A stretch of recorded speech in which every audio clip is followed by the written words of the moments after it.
દરેક ગુજરાતીના ઘરમાં ઉત્તરાયણના દિવસે ઊંધિયું પૂરી સાથે અને દશેરાના દિવસે ફાફડા સાથે જલેબી ખાવાનો રિવાજ હોય છે.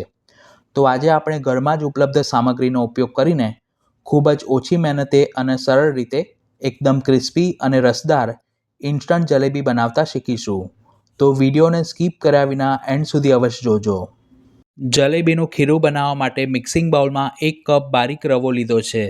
જો તમારી પાસે મોટા દાણાની સોજી હોય તો તેને મિક્સરમાં થોડી ગ્રાઇન્ડ કરીને લઈ શકાય છે. તેમાં રવા કરતાં ચોથા ભાગનો એટલે કે 1/4 કપ ચાળેલો મેંદો ઉમેરી ચમચી વડે બંનેને સરખી રીતે મિક્સ કરી લઈશું. રવો અને સોજી બંને ઘઉંમાંથી બને છે, પણ રવાનો દાણો પ્રમાણમાં ઝીણો અને સોજી મોટી હોય છે. પછી તેમાં અડધો કપ વલોવેલું મધ્યમ ખાટું દહીં ઉમેરી હેન્ડ બીટર વડે તેને સરખી રીતે મિક્સ કરી લઈશું. બધી જ સામગ્રીના માપ મેં વિડીયોના ડિસ્ક્રિપ્શન બોક્સમાં આપ્યા છે. પછી તેમાં જરૂર મુજબ થોડું થોડું પાણી ઉમેરી અને મધ્યમ ઘટ કન્સિસ્ટન્સીનું ખીરું બનાવીશું. એક સાથે વધુ પ્રમાણમાં પાણી ન ઉમેરવું, નહીંતર લોટના ગાંઠા પડી જશે. એકલા મેંદાનો ઉપયોગ કરીને જલેબી બનાવતા હોઈએ ત્યારે તેમાં પાણી ઓછું ઉમેરવું પડે છે, પણ રવો વધુ પ્રમાણમાં પાણી એબ્ઝોર્બ કરતો હોવાથી અત્યારે જેટલું માપ લીધું છે તેમાં આશરે 1/4 કપ પાણી ઉમેરવું પડે છે. પાણીનું માપ રવાની ક્વોલિટી ઉપર પણ ડિપેન્ડ કરે છે. આ રીતનું ખીરું બનાવી તેને ઢાંકીને 15 મિનિટ માટે મૂકી રાખીશું. હવે ચાસણી બનાવવા માટે કઢાઈમાં 1/2 કપ ખાંડ લઈ તેમાં ખાંડ ડૂબે તેટલું અથવા તો 1/4 કપ પાણી ઉમેરીશું. મધ્યમ આંચ પર જ્યાં સુધી ખાંડ ઓગળે ત્યાં સુધી તેને તાવેથા વડે સતત હલાવતા રહીશું, જેથી ખાંડ કઢાઈના તળિયે બિલકુલ બેસે નહીં. જલેબી, ગુલાબજાંબુ કે માલપુઆ બનાવતી વખતે આપણે ચાસણીની કન્સિસ્ટન્સી મધ જેવી રાખવાની છે, એટલે એક તાર કરતાં વધુ ઘટ ચાસણી ન હોવી જોઈએ. ખાંડ ઓગળે અને ચાસણી ઉકળવા લાગે પછી તેમાં ફ્લેવર અને રંગ માટે 15 થી 20 સાંતણા પાણીમાં ગોળેલું કેસર અને 1/4 ટીસ્પૂન ઇલાયચી પાવડર ઉમેરી થોડીવાર માટે ગેસ ધીમો કરી અને 3 મિનિટ માટે ચાસણીને ઉકાળીશું. ચાસણી બનવામાં આશરે 7 થી 8 મિનિટનો સમય લાગે છે.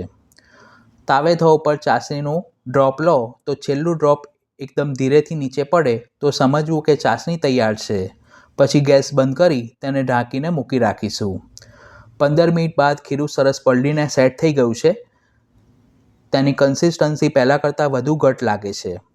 તેમાં ઇન્સ્ટન્ટ ફર્મેન્ટેશન માટે અડધી ચમચી બેકિંગ પાવડર અને તેના ઉપર જરૂર મુજબ અથવા તો 3 થી 4 ચમચી જેટલું પાણી ઉમેરી તેને એક જ દિશામાં 2 મિનિટ માટે સરખું ફેંટી લઈશું. બેકિંગ પાવડરના બદલે તમે 5 ચમચી જેટલા ખાવાના સોડા પણ ઉમેરી શકો છો. જે સમયે તમારે જલેબીને તળવાની હોય તે સમયે જ ખીરુંમાં સોડા અથવા તો બેકિંગ પાવડર ઉમેરવા, જેથી તેની અસર ઓછી ન થઈ જાય. ખીરુંને સરખું ફેંટ્યા પછી તેને જલેબી મેકરમાં આ રીતે ભરીશું. અત્યારે આપણે જેટલું માપ લીધું છે તેમાંથી મધ્યમ સાઇઝની 35 થી 40 નંગ જલેબી બનાવી શકાય છે. જલેબી તળવા માટે ફ્લેટ બોટમ પેનમાં 1 કપ અથવા તો 250 ml ઘી લઈ તે મધ્યમ ગરમ થાય પછી પેનમાં સમાય તેટલી જલેબી તળી લઈશું.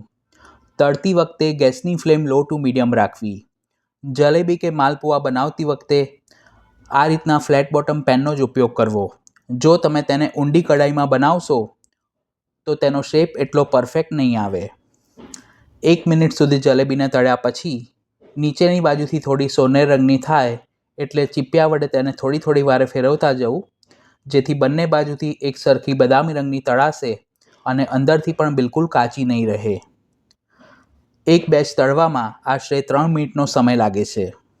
જલેબી એક સરખી ક્રિસ્પી તળાય પછી આપણે જે ચાસણી બનાવીને રાખી હતી તેમાં તેને 30 સેકન્ડ માટે ડીપ કરીશું, જેથી જલેબીમાં ચાસણી અંદર સુધી સરખી એબ્ઝોર્બ થશે અને તે એકદમ રસદાર બનશે.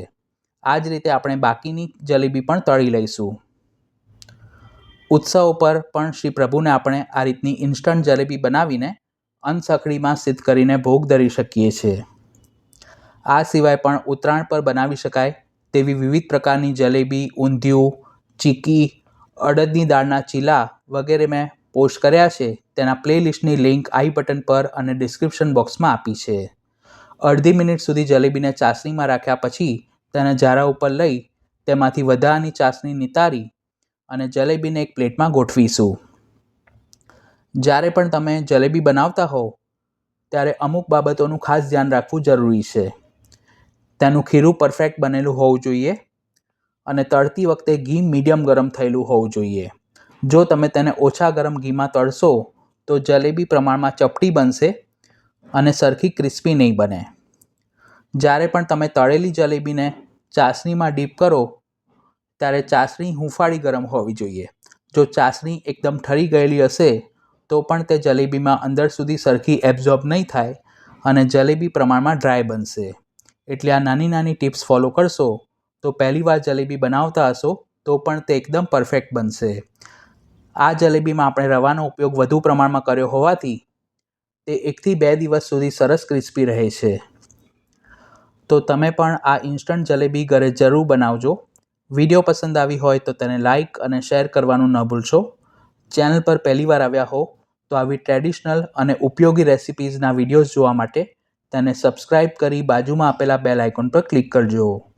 Thanks for watching this video.